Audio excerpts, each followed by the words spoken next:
Well, hello there, humans, bees, earthlings, whoever you are, wherever you are, whatever you're doing, and hope you're lucky enough to be doing it too. I'm Bushka on Blitz, and this is the Stug. It's been buffed a few times, this little number, and right up to its peers, and then, I believe, slightly beyond them, in a couple of facets, well beyond them. Just a bit of a housekeeping thing before we go any further. If you don't know, due to the ad changes on YouTube, I'm now uploading these videos about 3 or 4 days, maybe even in some instances 5 days, before they actually drop on channel. So the patrons, if you are a patron, go and check the Patreon page because you're able to look at these videos early. And if you're looking for a particular vid, you might just find it in there and get a little bit of early access love. Quite apart from the regular weekly Patreon video that I post up anyway, that's Patreon only. Anyway, onward with the buffs to the Stug. Now I'm going to do two things here. I'm going to show you the buffs just in general terms. I'm going to talk about them, and then I'm going to talk about some very, very important things. And I'm going to take a little bit of time out from the footage. So you're going to have to give me a minute or two of your time to take you through exactly what some of the big things are that have been mentioned that don't really make a lot of sense in the abstract. And I'm talking about, for instance, terrain resistance, hull and traverse, dispersion, all that kind of stuff. That's all well and good. Hit point buff is all well and good. View range is all well and good. But performance on all terrain has been improved.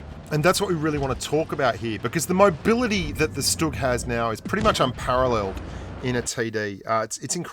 It's incredible stuff. I'll show you. This is blitzstars.com. This is the tank compare section of that. Blitzstars is where you want to go if you want to see your stats, if you want to see all kinds of things like win rates for tanks and all that kind of stuff, go there. The red rectangle at the bottom is terrain resistance. Now we're going to be talking about three things here. Effective horsepower per ton, power to weight ratio, which is just plain old horsepower per ton. But down the bottom you can see the terrain resistance numbers. That is soft, hard, medium, and soft terrain. Now, when you're in a game and you're driving on a map and you come to a new part of the map that is a different type of terrain, it will affect the way your tank performs. Very, very simple, right? There's 3 terrain types in game. This is as basic as we can make it. Now, I want to look now at the actual power to weight ratio. And for all you hopping honeys out there, that is the blue rectangle that you can see just above, and it's clearly marked power/weight ratio. Hit point horsepower per ton. That is quite literally the weight of your the horsepower of your tank divided by the weight of your tank, and it gives you the number per ton. That's a really interesting number because obviously the Stug has the best terrain resistance stats there already, meaning on all kinds of terrain it's going to be the most effective in transferring that horsepower that it has into the tracks. But then you've got to factor in the weight of the tank, and that's a big thing. And then you basically take those two numbers, the horsepower per ton and the terrain resistance, and you get your effective horsepower per ton. I believe that's how Blitzstars has done this, but it's a really good number to look at. And it's a really good indicator of mobility. And you can see just how far ahead the Stuggy is on all the other tanks that you're going to find. Mate, this is one of the most mobile tanks that you're going to be able to play in the tier now, which is brilliant. Absolutely a massive positive for the tank itself. And despite the fact that it has a lower top-end speed than the Toaster, and the same as the SU-85, it's going to get there quicker. And it's also got a ridiculous 76.4 degrees per second of traverse on the tracks. So not only are you incredibly effective and active at takeoff and landing when you're kicking off the big tilt and you're coming out of spawn, you're getting to that 55 a lot quicker on all kinds of terrain, or when you're trying to accelerate towards enemies that you're chasing or flee from enemies that are chasing you. Its mobility is just lights out brilliant. And if you've got a medium or a light tank trying to traverse, get around you and get past your non-turreted TD's gun, then that mobility absolutely kicks butt because it's also coupled with incredible traverse per second. Do not try to traverse around a fully equipped Stuggy. I mean, if you've got top-end crew skills, provisions, you're running the traverse buff, you're at over 76 degrees of traverse per second. I mean, look at the tank move. You can see that it's a live wire. It's incredible now. It's got good camo anyway, but its DPM isn't off the charts like the Flat Panzers is, like the Jagdpanzer 4. You've got 2,000 DPM, but you've got a really, really effective gun. Like, the gun is excellent.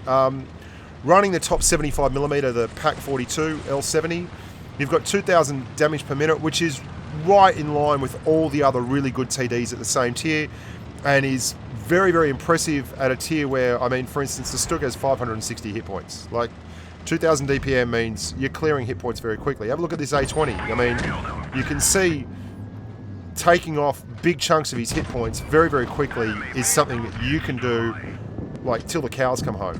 Now, your armor is not good, but it's trollish. It's very low to the ground. It's quite difficult to get a hold of. So you can bounce a few shots, but don't expect to stop things with your armor. And your hit point pool is not exactly amazing. I mean, have a look at this Toaster.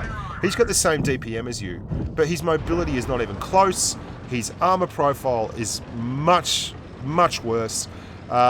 His gun, while it does have very, very good pen for a tier 5 TD, the Toaster has outstanding pen for a tier 5 TD. It has 194mm of pen on the AP rounds and the 88mm reruns. It's just not comparable in terms of get up and go and staying alive, and that's really what you're running up against at this tier. This is the first tier where you start to see a big prevalence of heavy tanks, where you start to see more heavies, but for the most part you're still at a tier that's dominated by very fast light and medium tanks, and a lot of TDs, which is interesting because as you get up tiered you're going to see the gameplay change dramatically. The Stug's in a really nice place in this tier. In fact, I think it's slightly strong, but it's not ridiculously over the top damage per minute wise like the Flat Panzer, which makes it just, I mean, look at this shot. That's a lovely shot. I mean, you won't get those all the time, as you can see. I mean, the next shot's just ridiculous. I go for the impossible shot, but I don't know what, I might have hit his track. Wasn't going to do any damage to him.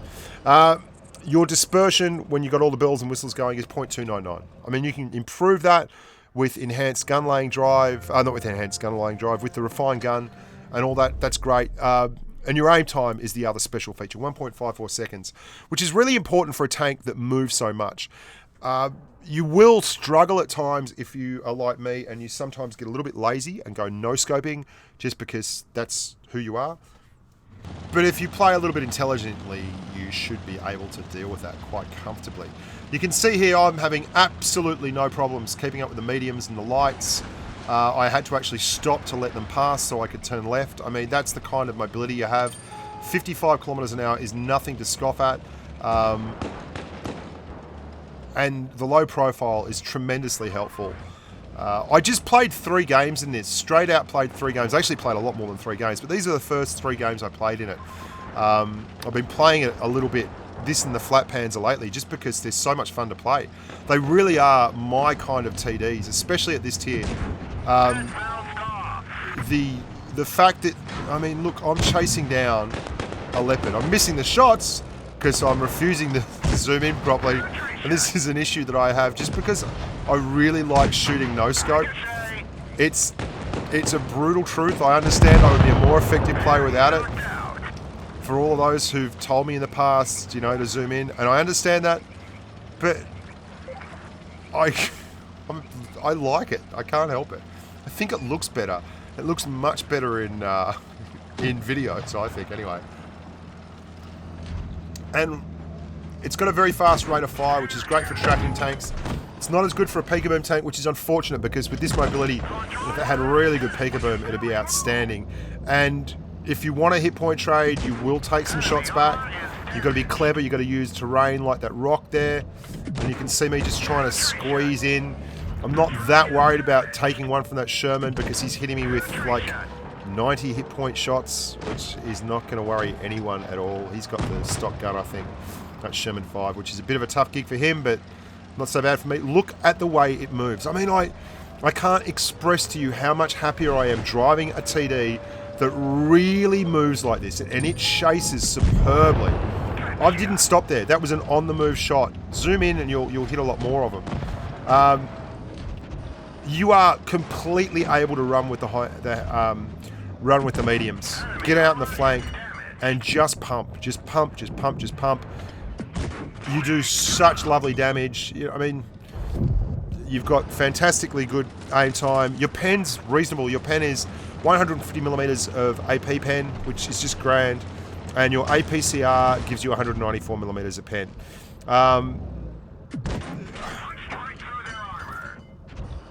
What else is there to say about it?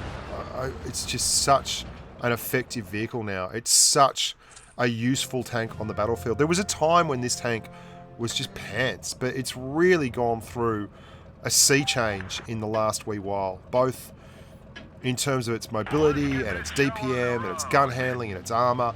Everything over the course of quite some period of time has been nudged along to the point now where, I mean, it's hard to find a better tank at this tier than this. I'm not saying it's the best tank in its tier, but there's a lot of room for error in this tank. It's got great DPM, so if you just get pushed on, whatever happens, they have to pay for that. Now, I'm not suggesting that you should be as aggressive as I am in it all the time, but I mean, if you're playing against tier 4 tanks, you can just go hog wild. You can afford to take a couple of hits and spoon a whole lot back. You can snipe really effectively.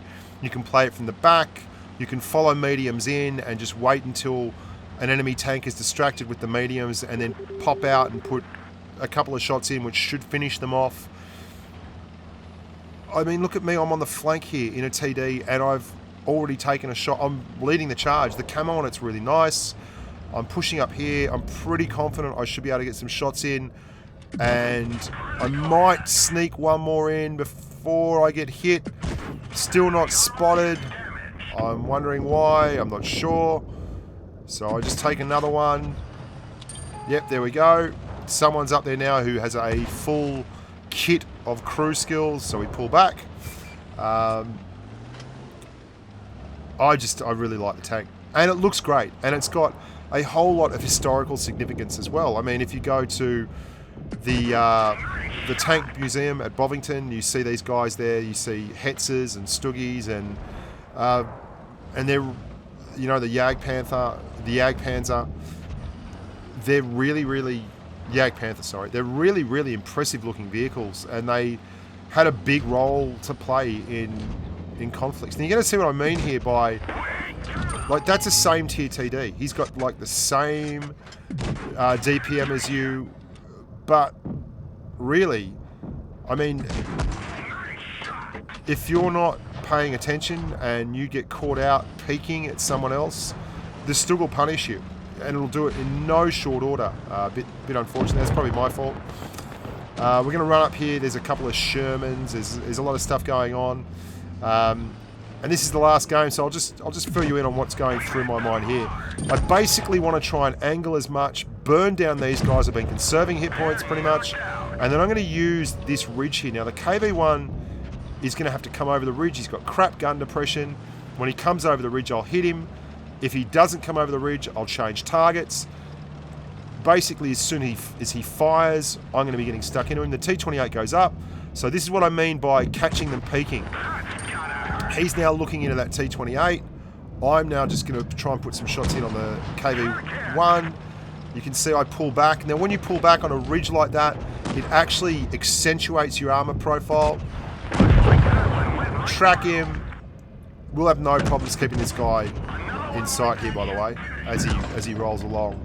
I mean, the ridiculous traverse rate on this tank and its ability to just finish off targets is superb. And here comes another one. Look how quickly we got around to see this Sherman. Like, he was absolutely no hope of getting there. And then we just chew him up because it's that kind of tank. Great tank. Get it. You'll enjoy it. It's a red hot Bobby Dazzler. Until next time, boys and girls, thank you so much for watching the channel. Thank you so much for supporting me by spreading the word, putting the videos out there. Make sure you share them, like them, subscribe to the channel. Let the world know. I'm doing a EU stream this week as well for the first time. It probably will have happened by the time this video pops.